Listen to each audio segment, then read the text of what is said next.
we go. Well, welcome everybody back to the Social World podcast. I'm Dave Niven, and as always, it's a pleasure to have your company. I've been kind of always pushing law enforcement questions to a variety of senior people over the years, and today is no different. I've managed to persuade Clare Moody, who's the Police and Crime Commissioner for Avon and Somerset, to come on and tell us her perspective on things and give us a little bit of an insight into the work of a police and crime commissioner. So, Claire, very welcome to the program. Thank you for inviting me on. Now, I read your bio, which everybody can see at the front page, obviously, of the podcast, but they'll also like to hear from you. Can you just tell us a little bit about I'm not going to use that word journey. I'm so sorry about it. But I mean, all the various pressured situations that you've been in that have actually, if you like, molded the woman you are today and how you actually go about and the experience you've gained in going about the job you have today. So could you tell us a little bit about your background? Of course. Thank you, David. Yes, as you said, I've had a rich and varied career to date, and I've been genuinely very fortunate in that. So I spent 20 years working in the trade union movement. I spent a couple of years working for Gordon Brown in No.10. I was an MEP for 5 years. Sorry, a member of the European Parliament when we had such things. And I also was co-chief executive of an equality and human rights charity, and was doing that until I was elected into this role as police and crime commissioner. So, as you say, it's been a career of really interesting jobs, and with a lot of challenge in them, some very stressful times, some difficult decisions that you have to make in all of those roles, balancing things and having to make hard choices. But all the way through, I have been really fortunate in that I've been able to do jobs that align with my values. Yeah. And I know that's not a position that, everybody has the chance to be in. So I really do recognize my good fortune on that front. Okay. Well, I mean, the experience you must have picked up is considerable. The networking that you must have been open to is also considerable, but also the learning curve in all these different places, whether it's national, whether it's strategic, whether it's just local or whatever. But I really think, the amount of information and experience you must have absorbed is pretty high. You're absolutely right about that learning, and every day being a school day, even now, as you can imagine. But again, as you go through life, you pick up bits, you learn things as you go along, and that is immensely valuable. That kind of human growth. Well, it's what makes being a human interesting, and, you get to enjoy. I happen to love meeting people. I really enjoy spending time with people, learning from them, from their experiences. But also, it's really important when you do have so much busyness, if you like, is to build in reflection time and Yeah, to yeah. think and embed that learning and to maximize the chance of growing yourself as well and to making the most of those experiences so that you are a better person and you are better at your job uh, So from have you that. got a good support network? I mean, in terms of not just in terms of the practicalities of the job, but in terms of keeping your head straight. Oh God, yes. Yeah, no, I have brilliant friends, many of whom I've known for decades. Yeah. And there's nothing like friends to keep you grounded. And I have, a lovely family support as well, including my son, and so they all also help to help to keep me in a bigger space than just in, my workspace. I think we all need those bits. You need that balance Oh, in life. couldn't agree with you more. I mean, when I was involved in social work and managing social workers, one thing that really always disappointed me was that there never seemed to be enough time for reflective supervision. There Mm. was always plenty of time for kind of work supervision, if you know, like casework and things like that, but never because for social workers, their tools are between their ears. And if they weren't healthy or in a bad way, you had to deal with that to get the best out of them. And there was never enough time for that. And I still feel that's the case. And then I rather suspect that might be the case in the police force as well, in terms of actually giving people time to reflect and recharge. I don't know if that's an opinion you shared. It's a really important point, David, and it's one that the Chief Constable Sarah and I do talk about because police, particularly police officers, but actually also police staff in some of their roles as well.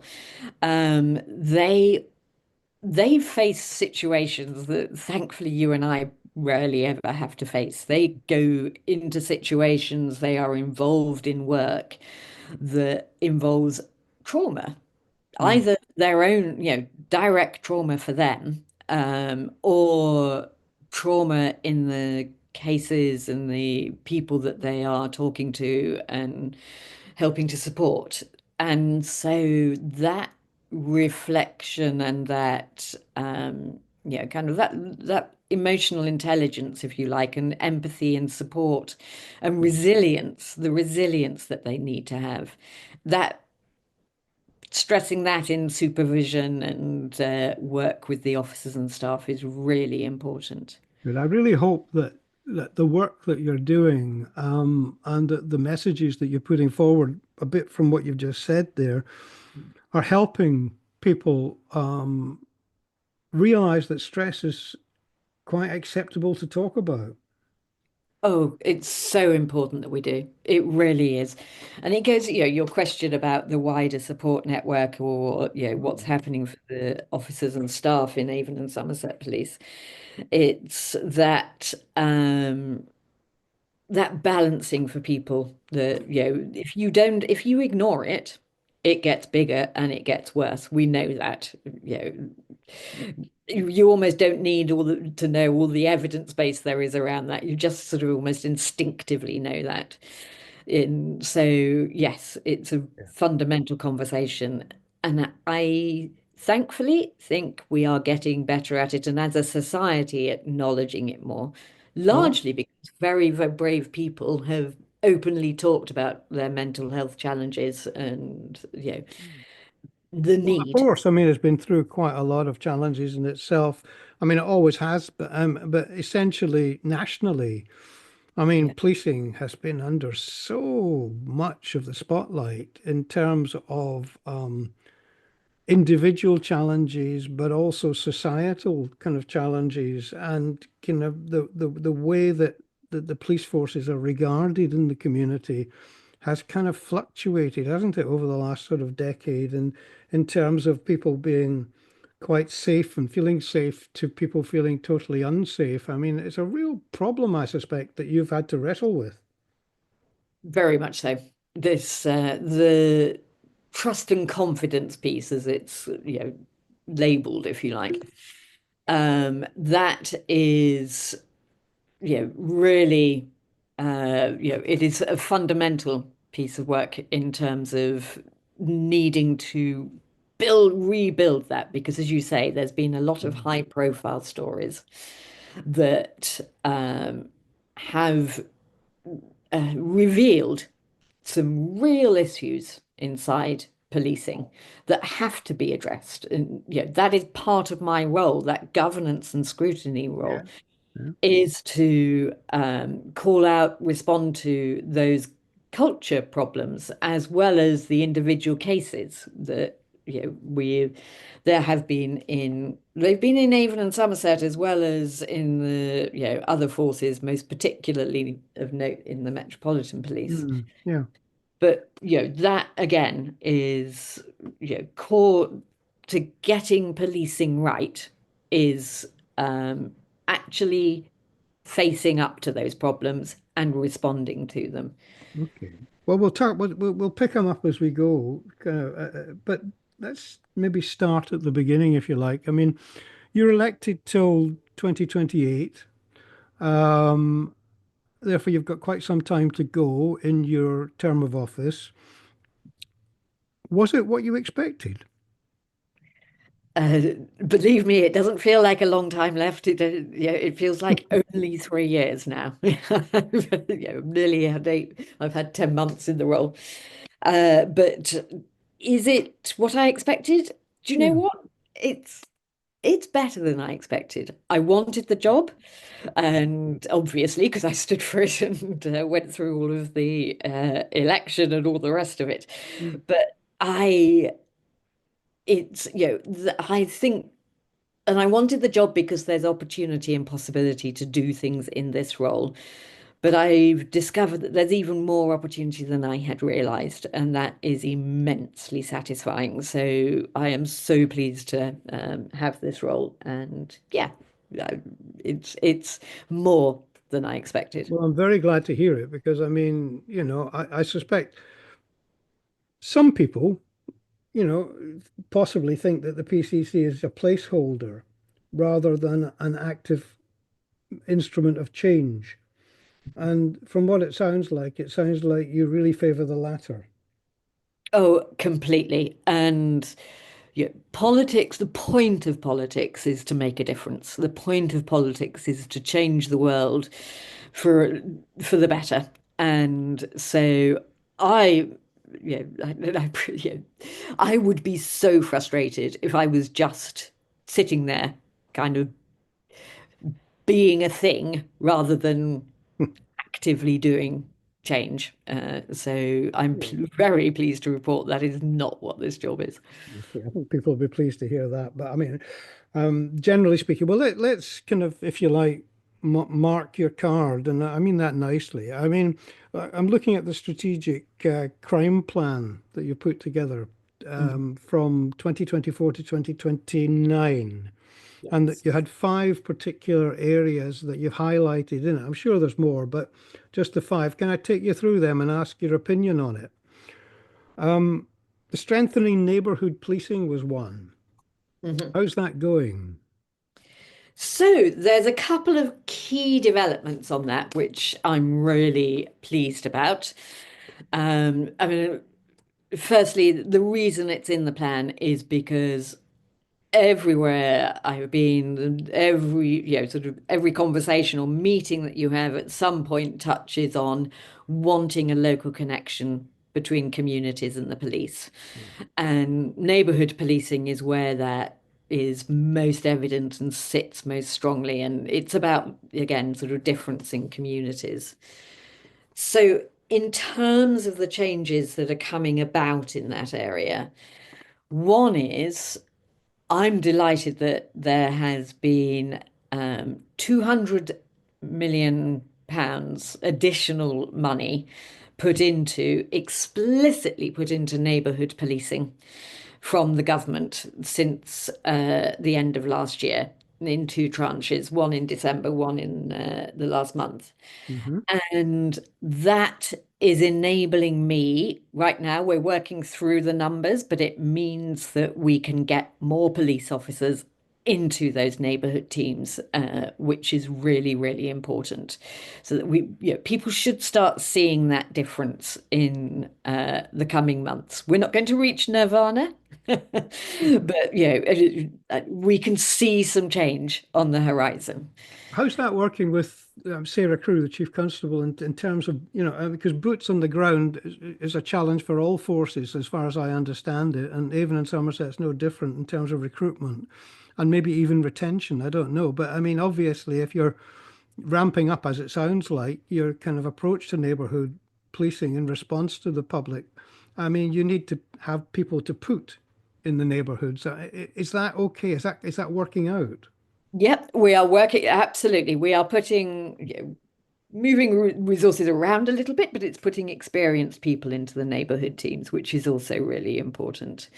But the exact numbers and how that's going to work is still a work in progress. And my chief finance officer and myself work with the Avon and Somerset police finance Hmm. officer, and so it is a it's a conversation that I have with them, and I should have made clear earlier as well.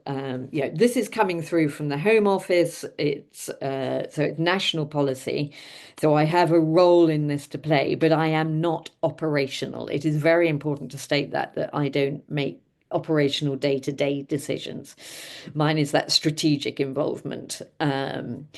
And in your question was about how this sits with the Chief Constable, Sarah Crewe. And that is, very happily, we are working in parallel on Okay. this. Okay. Absolutely. We have shared objective around the neighborhood policing. And that brings me to the second development in this area, which is the looking at changing the model of Right. Mhm. Avon and Somerset Police, which currently is based on directorates, and moving that over time, doing it with care, so it's not, sort of a crash bang situation, but moving that to having a more geographical focus, so that more of the force is looking to the area, being place-based, if you like, as the language used in local government a lot. So that is a second strand of work that is very much pointing to that first priority. Okay.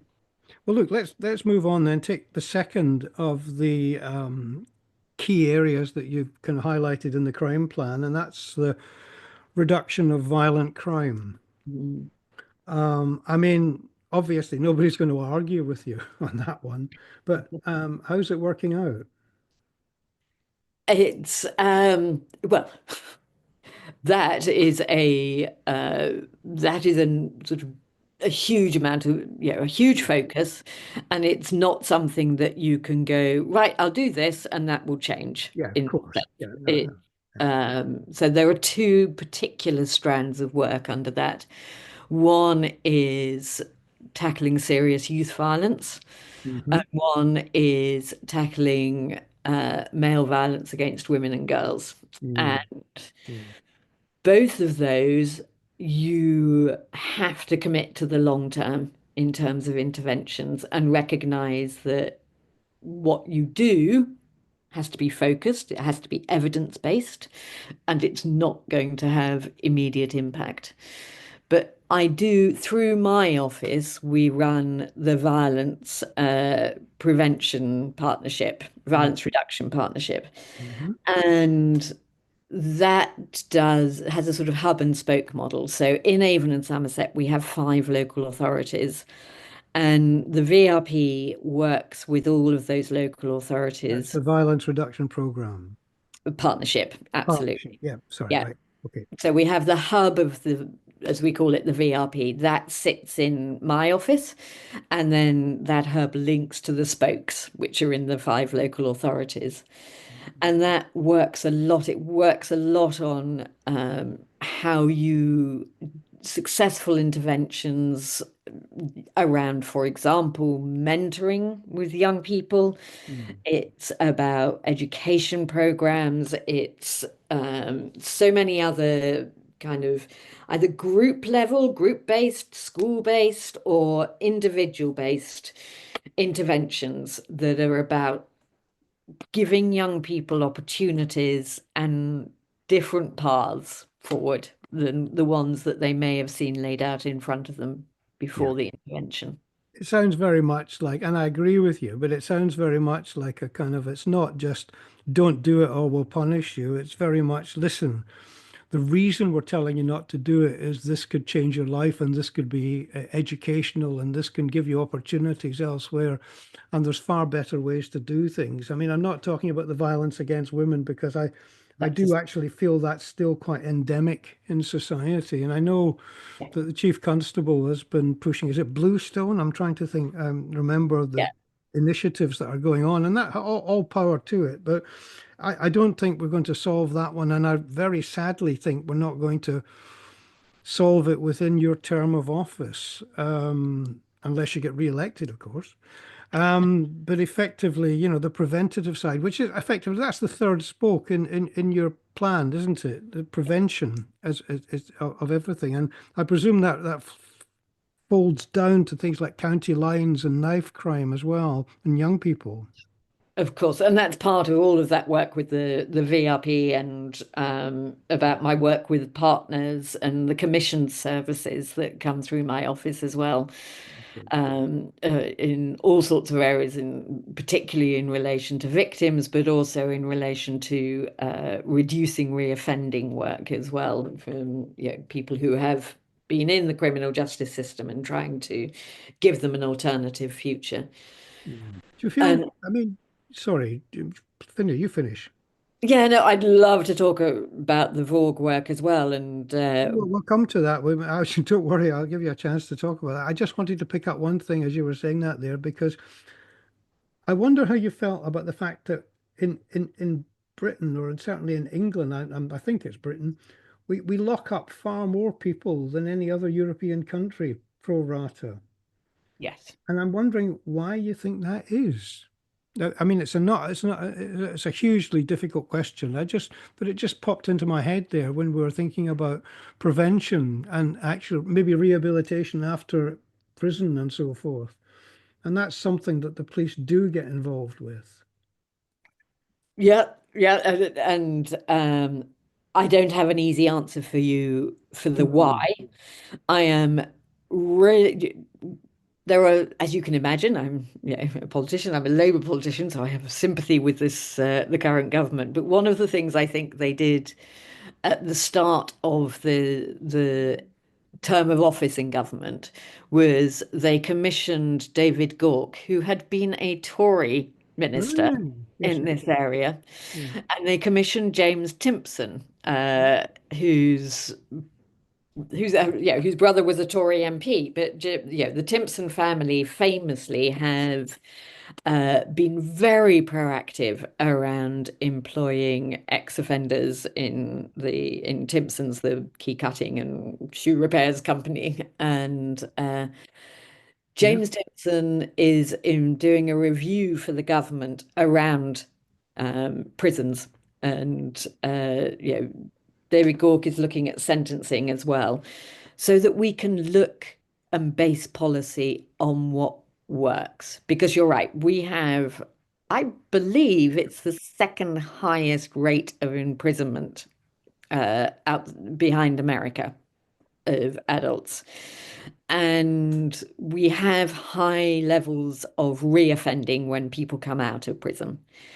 So Yeah. I Yeah. believe we have to look at this again. And as you know, our prisons are full. That was Well, a they're big. and old too, aren't they? They're kind of Oh dear God, yes, yeah. yes. So I there's wondered so much about that to be done this. in this area. Yeah, I mean, there are things that I've often wondered about when the new prisons are being built, if they ever do get built, but whatever. But many places, Scandinavian countries and so forth, they put them slap bang in the middle of towns and cities, and they encourage, weekend leave for the not too violent offenders. There's this idea of reintegration is huge, and normalizing their lives again, as opposed to just the impression that people get of lots of the people being cast adrift after prison and really kind of in a very patchwork support system. And that is really important, that because this isn't just about the prisons and it's not just about the police, it's, or Mm. probation as well, which is obviously involved when people leave prison. But it's making sure you've got the support if people have addictions, or kind of, or and it's making sure that you people have jobs. Housing is such a problem in this country for every, so many for our young people, but in this, for across the piece, we have housing stress in this country, and that includes for the prison leaver population as well. And if you can get those surrounding care, if you like, around or surrounding support rather, then you stand a much better chance of reducing reoffending and getting people back into society. Yeah, absolutely. I So mean, it's collective. You've got to do all of that. the, So all of our problems, the problems that we face, there isn't one of our public bodies that has all the answers. It's about working together, health, yeah. with education, with local authorities, with the police, with prisons, probation, all of these bodies work together to solve our society problems. And so, do you have much to do with the partnership board in the authorities that the police force covers? Yes, completely. I work Mm. in partnership.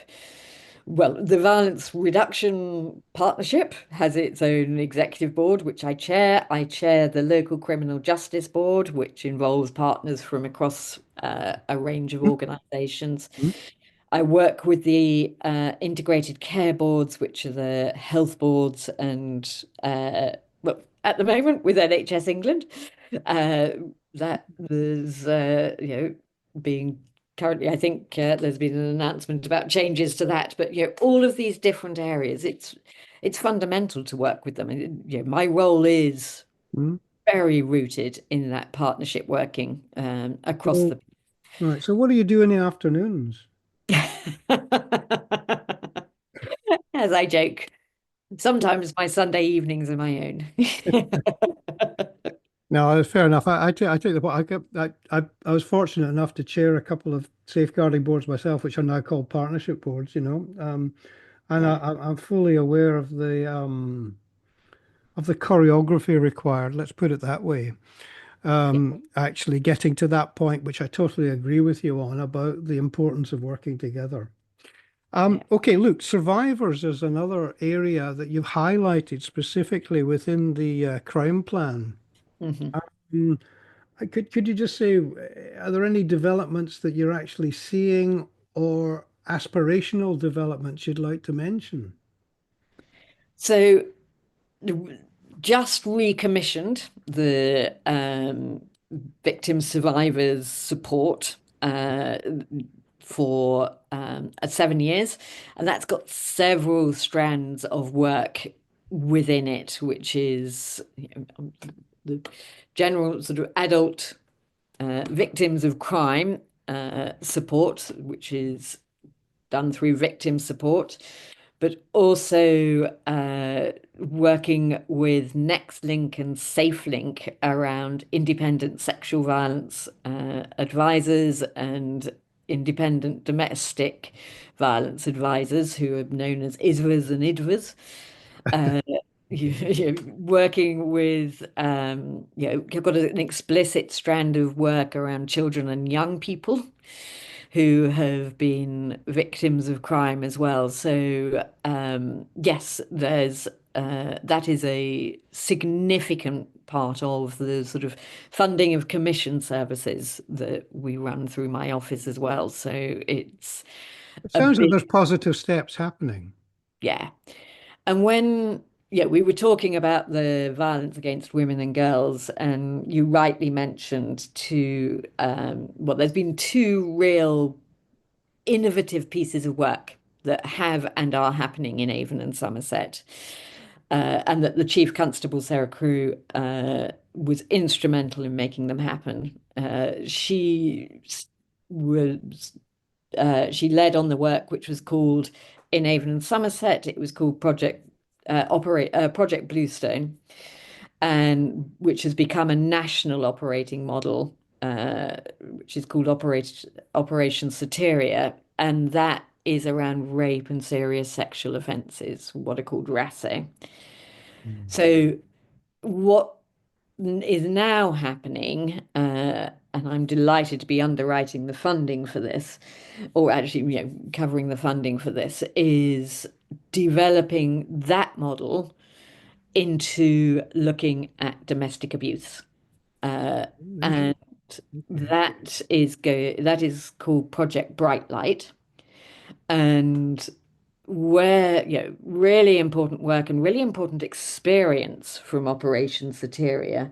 We've now got the academics in that are looking at the state of play in responding, in how the police respond to domestic abuse Mm. situations.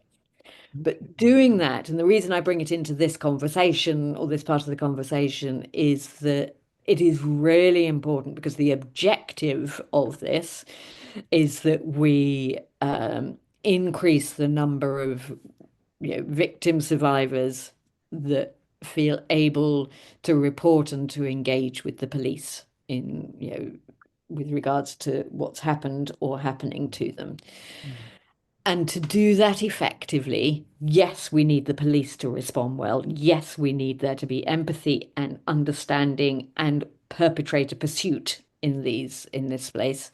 But we also need the victim survivors to have the support that is necessary. And working with IDVAs, the independent Mm. advisors, is vital to that because it is such a difficult thing to go through.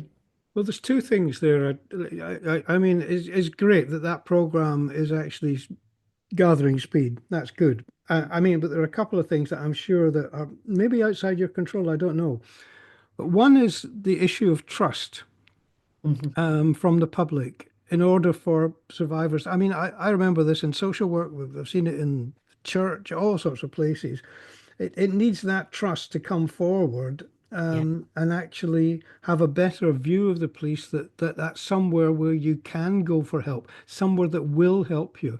Because on the other hand, unfortunately, the police do get tangled up in people's perception with the court system and justice system. And the fact that there's such a traffic jam now of cases of violent sexual nature, rape, etc., that can't be dealt with for years. And so the whole issue of getting kind of some kind of closure, some kind of way out of it is really sort of messing a lot of victims up. I mean, does that does that actually play a part in any of the kind of governance issues that you have? It's so important, this point, in terms of where we are with the court system and the criminal justice system. I frequently talk about the fact that we have lost £100 million has come out of Avon and Somerset's policing budget in the last 14 years. That has, you have seen when I interact with other public services, you can see the same, if not bigger, challenges. And one of those that it really shows up in is in the criminal justice system. Yeah. We are fortunate in Bristol in particular, there, but it's true in with other judges and other courts. There's been a real focus on delivering good, particularly around the RASO cases, as they're called. Um, Could you just say what that means? Sorry. sorry, that is the rape and serious sexual offence. Sorry, right. It's just that for people abroad listening to this. Yeah, thanks. Of course. No, well, no, anyone who is intimately wrapped up in this world, it's important not to use Mm. too many acronyms. But this, so we've got a real challenge. That's why the IDVAs and ISVAs help so much, the advisors that work with victim survivors, Mhm. because the length of time that they need to be engaged and have a relationship with victim survivors, and that there is a support network there for what is a very challenging situation in terms of those delays. And Mm. I can't pretend it's easy. I don't pretend there's a quick fix. I do work with the criminal justice partners. I mentioned the criminal justice board that I chair, and have very good engagement with partners who all want to do a good job and who are all operating as well as they possibly can. But yeah, it's going to take time to fix Okay. all of this. Well, let me move on slightly. I think we've got about another 10 minutes, if that's all right with you.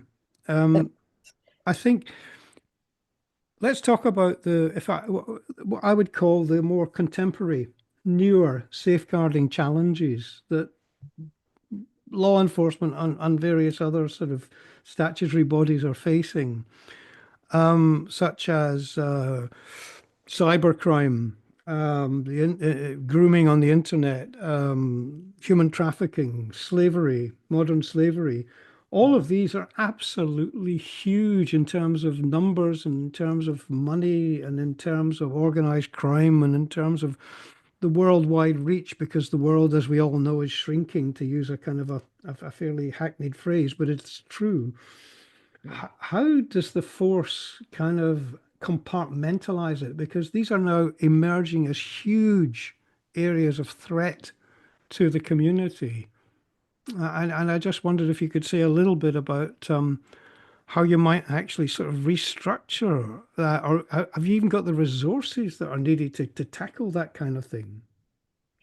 Uh, on the last question, the resourcing, that is one of the things that, as you can imagine, is almost perpetually at the top of my mind. Hmm. And there's no question but that resourcing is challenging. But I'm really glad you highlighted this as well. Things like internet child abuse, and there is a lot of focus on that in policing, because Hmm. obviously the consequences of that are devastating for the children involved. But it happens behind closed doors. So there is that, you uh, this was a subject of one of the police question time Hmm. episodes that I Hmm. do with the Chief Constable Sarah Crew, because it was important to highlight that this is an area where the police have to pay attention. This is an area they have to put resources into, but it's an area that happens in office, behind closed doors a lot of the time, doing that work, because it's done online, obviously, the research and the investigation. So when police, so it's, and the public would expect the police to do this work. They would rely on the police to do this work. So it's getting that kind of public understanding and awareness of the fact that, police officers and police staff have to do this stuff out of sight a lot of the time. But they're still there and they're still working. Yeah. So it's part of the picture of policing these And be days. special. They need to be specialists too. I mean, I've done a lot of interviews with people, for example, in North America, Canada, etc., who are the kind of trafficking intelligence initiatives and so forth, and very much into it. And I'm going to be doing one with a chap an organization called Raven, who's just been presenting to Congress and several things for new legislation that they're putting forward over in America. But the point about it is things like follow the money. It is a Yeah. big initiative now that seems to Yeah. be spreading. And a forensic accountancy expert in Canada I was talking to was expecting, we're talking like $600 billion in organized crime. We're talking about Yeah. the police over there actually engaging organizations and effectively giving them permission to go into the dark web and actually dig out evidence and information so that law enforcement can actually make better challenges. I mean, it's lateral thinking like that that seems to be needed. It's training frontline people in insurance and banks and the frontline staff to recognize signs and symptoms of people that are acting in such a way that might suggest that they're under duress or being trafficked or being I mean, all these lateral things, but that takes such amount of time that I wondered if the force here actually partners, if you like, with people who are able to do things like that.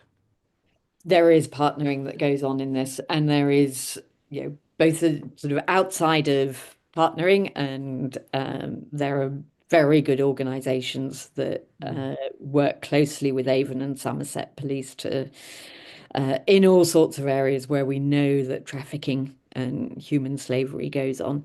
There's Mm. more to do, but what you were talking about in terms of you've got to protect the people in the localities and respond to human trafficking and modern slavery because the people are happening in a location and you've got to be there to be able to intervene at that point. Yeah, But you are so right about the fact that this needs not just to be happening at that end point at the local level where there is real, I mean, there's obvious human suffering, but the way you've got to deal with this is to go up the chain and get to the people behind the people behind the people that are the ones that you're yeah, seeing in the locality. yeah, And yeah, there's both some really good stuff happening at Avon and Somerset level, but there is also a lot of immense work going on for example in the National Crime Agency that looks at this through the serious organized crime lens and is able to do that at that national and international level and working with partners internationally as well because we have to do both those things. well, I mean, yeah, I mean, the figures sometimes are quite, well, not false. What's the word? Misleading in some ways, because I was looking at the figures for Avon and Somerset, and I know there's about 180,000 nationally cases of human slavery that are kind of thought to exist in England at least. But in Avon and Somerset in 2022, there's 237 cases. In 2023, 301. So it went up by about 33% in terms of the force being able to identify that. But strangely, last year it's gone down to 260 again. So it seems to be kind of like a bit of a roller coaster. I don't know if that's something that's come across your desk, but it seems a bit in need of a look, if you see what I mean. Yeah, yeah. And it is a significant area and it is really important. I went out with one of our police officer groups that's focused on this work. So I know the commitment there is with the officers that are involved, but there is more to do. And I will go away and look at those numbers in greater depth, David, because Mm. that's highlighted a change that I wasn't aware of right now. And so I need to take that away and go and look at that. All right. I mean, people who talk about these things, the kind of the community groups and whatever who have been looking into it, and I fully understand. You don't know what you don't know, right? I mean, the police force. You haven't. Unfortunately, your crystal ball is not all all powerful, but they do talk about that 90% of victims in Avon and Somerset are unknown to the police. It Mm. is a figure that's bandied around, and I therefore think that albeit you do great work, but there's just so much more, isn't there, that's always just there under the surface. Yeah. And there's a couple of things on that. Well, three things, I guess. One is that, of course, they're under the surface because it's illegal, and therefore everything Mm, is going to be mm, done to try and hide it. Secondly, if people in the community have suspicions or aware of anything going on in that is resembles human trafficking, modern slavery, then I would so encourage them to report it, either directly to the police through 101 or the online reporting services, or they can report anonymously through Crime Stoppers. And, that really is an anonymous service, but it really gets the information to the police. No, that's good to know. Because Let's put it on the front page. Let's make sure we put the contact details for that on the front page of this podcast as well. Oh, definitely, definitely. And the other point is the point you made earlier is working with partners and building that awareness. And again, that's around getting the intelligence. So as you said, whether it's working with, finance companies, working with, building awareness in Thanks. supermarkets, Insurance company. banks, Yeah. whatever. That's that you just build that wider awareness in our society, so that they can spot the signs if they're in It's got the having. same pathology in some ways as domestic abuse, in terms of, it's a hidden crime that people are sometimes frightened or coerced not into actually, Yeah, completely. reporting.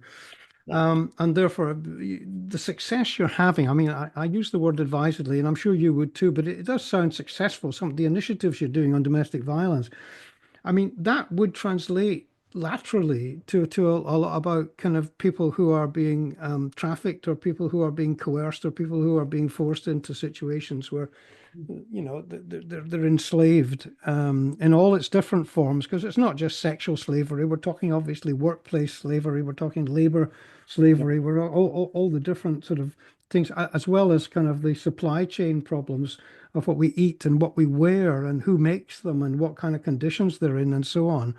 I yeah. mean, the police can't solve everything. I know that. I'm just saying maybe it's the pathological kind of thing in terms of actually borrowing from some of these successful initiatives that you've got and actually just superimposing it onto educational initiatives to do with slavery and trafficking. Yeah, the important thing, we're at the starting point of the extension of the model into domestic abuse. But the important thing about Project Brightlight is that domestic abuse is about 20% of crime. Mm, So it's interesting. Yeah. in terms of that, therefore, and extending this kind of perpetrator focused, victim centered, context led approach, is that if you're dealing with 1 in 5 crimes in that way, then you're going to be dealing pretty much with every other crime in that way, because it's not a specialist area of work anymore. It's business as usual, if you like. And that therefore helps with that particular style of working spreading into, exactly as you say, into this area of work. Okay. We're getting close to the end, so there's just sort of maybe as a penultimate question. Um, I think people obviously are kind of very conscious of the fact that there's been a lot of conversation and a lot of legislation being talked about, and a lot of kind of difference in the way that the forces are run. Get, Getting rid of bad eggs, Mm. getting rid of police officers that cross lines and whatnot has always been very difficult, and we hear that from chief constables across the country, and we hear that from government. Are you, what's the word? Are you kind of hopeful that that will become an easier problem to deal with? Yes, I am. I am also pleased to say that despite any challenges and the length of time some of these processes can take, Mm. the we already have seen officers dismissed from the force for behaviours that are simply unacceptable. And I would add that what is really important is the foundational principles of policing. And Sarah Crewe, the chief constable, talks about this a lot as well. Is that the police are the community and the community are the police. So sadly, that means the police force reflects problems in the community, but the that relationship depends on trust. And therefore, it means that the police have got to have, there has got to be real scrutiny to ensure that the police are as good as they can be, and that there is not an opportunity to exploit the powers that the police have, because they do have powers over the rest of us that no one else does. So that is why it matters so much that we uphold the standards inside policing and the standards that so many police officers genuinely deliver on. Okay. Very final point then. We've got about a minute left, if that's all right. But just a message, if you like, from the Police and Crime Commissioner to the people of Avon and Somerset as to, if you like, your hopes for the future, and and maybe even your expectations for the future in terms of improvements that you, well, loads of whom you've talked about already, but just a sort of a parting message, if you would. So my hopes, the police and crime plan, which we'll put a link to on the front on the website, but that points to where my focus is over the coming years. But I am hopeful that we are going to get some more, we are going to get more resources, and therefore be able to deliver that effective and efficient police force for the people of Avon and Somerset that Okay. operates in a fair way and that people can feel and see and relate to Avon and Somerset police into the future. Right. Well, Clare Moody, thank you ever so much. I mean, it's been a pleasure talking to you. I really wish you well in terms of your plans and in terms of the aspirations that you've put forward. And maybe we could pick this up in a year or so and we'll just maybe do a check and see how it's gone, if that would be all right with you. That would be great, David. And All thank right. you so much for this chance to talk with you. No, you're very welcome. And thank you.